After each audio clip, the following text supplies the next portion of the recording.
Risasi mnaona hapa, hizi risasi hizi zimepigwa hapa usiku zikiwa live.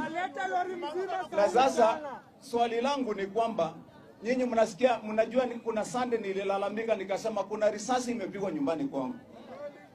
Jana nilijikaza nikasema hata kama mali inaharibiwa sitafika hapa, kwa vile sijui kama hizi risasi zilikuwa zimewekwa zinilenge mimi mwenyewe wakati wa giza.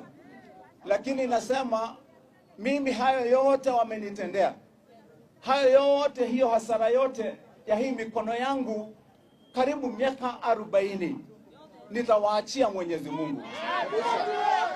Nitawaachia Mwenyezi Mungu. Naweza kukuwa na nguvu ya kupigana na vigogo, naweza kukuwa na nguvu hiyo, kukosa kuwa na hizo nguvu nyingine, lakini Mwenyezi Mungu ako na nguvu.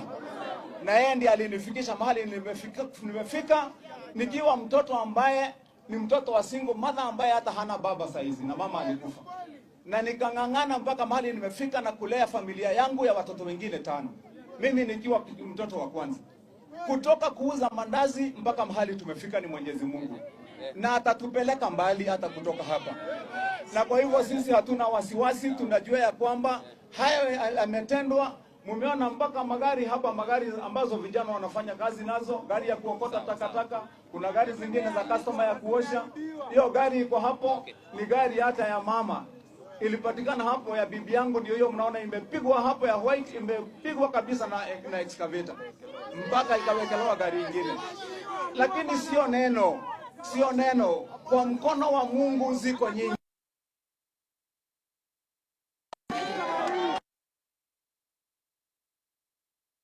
Zitakuja zingine kwa vile Mungu ndiye huzipeana. Na niseme kwa ufupi,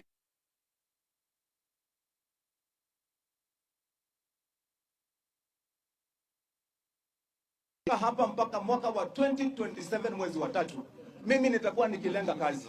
Wenye wanataka kunivuta kwa siasa ndio watafute njia ya kunimaliza, sitaingia kwa siasa. Lakini 2027 mwezi wa 3 nitakuwa kwa hiyo siasa.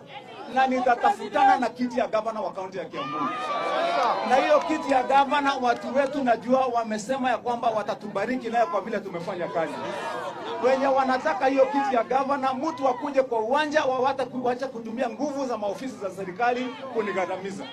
Kuna watu wanaingia kwa maofisi ya serikali kusawishi wenye wako huko waje ndio waniharibie, na wakuje ndio wanibomolee, na hata wanitafutie njia za maisha yangu kunimalizia maisha. Nasema washindwe kabisa, na Mungu wako na sisi.